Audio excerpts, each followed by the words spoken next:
अच्युतं केशवं रामनारायणं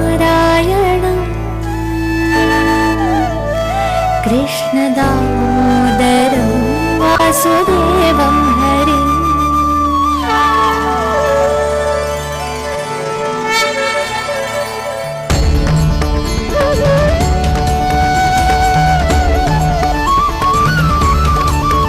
अच्युतं केशवं रामनारायणं कृष्णदामोदरं वासुदेवं हरिम्।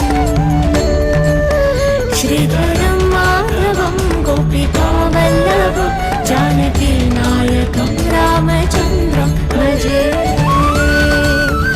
अच्युतं केशवं रामनारायणं कृष्णदामोदरं वासुदेवं हरिम्।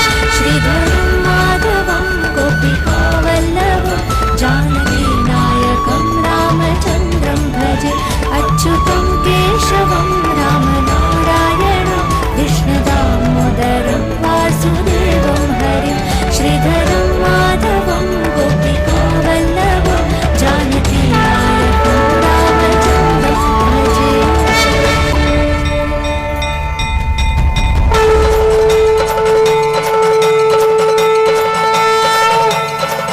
अच्युतं केशवं रामनारायणं कृष्णदामोदरं वासुदेवं हरिम्। श्रीधरं माधवं गोपिकावल्लभं जानकीनायकं रामचन्द्रं भजे।